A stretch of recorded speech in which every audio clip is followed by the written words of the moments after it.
సొలొమోను కీర్తనల గ్రంథము 72వ అధ్యాయము 1-19 వచనములు. దేవా, రాజునకు నీ న్యాయ విధులను, రాజకుమారునికి నీ నీతిని తెలియజేయుము. నీ నీతిని బట్టి నీ ప్రజలకును, న్యాయ విధులను బట్టి శ్రమనొందిన నీ వారికిని అతడు న్యాయము తీర్చును. నీతిని బట్టి పర్వతములను, చిన్న కొండలను ప్రజలకు నెమ్మది పుట్టించును. ప్రజలలో శ్రమనొందు వారికి అతడు న్యాయము తీర్చును. బీదల పిల్లలను రక్షించి బాధపెట్టు వారిని నలగగొట్టును. సూర్యుడు నిలుచునంత కాలము, చంద్రుడు నిలుచునంత కాలము తరములన్నిటను జనులు నీయందు భయభక్తులు కలిగియుందురు. గడ్డి కోసిన బీటి మీద కురియు వానవలెను, భూమిని తడుపు మంచి వర్షము వలెను అతడు విజయము చేయును. అతని దినములలో నీతిమంతులు వర్ధిల్లుదురు. చంద్రుడు లేకపోవు వరకు క్షేమాభివృద్ధి కలుగును. సముద్రము నుండి సముద్రము వరకు, యూఫ్రటీసు నది మొదలుకొని భూదిగంతముల వరకు అతడు రాజ్యము చేయును.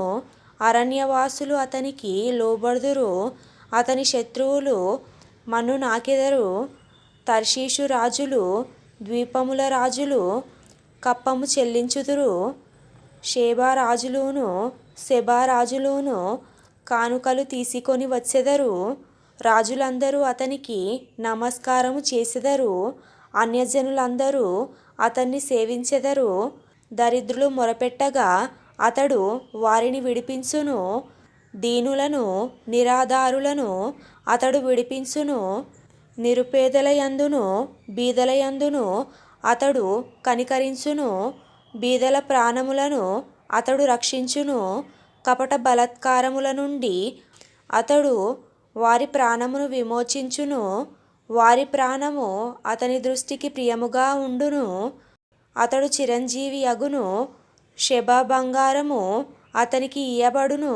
అతని క్షేమమునకై జనులు నిత్యము ప్రార్థన చేయుదురు. దినమంతయు అతన్ని పొగడుదురు.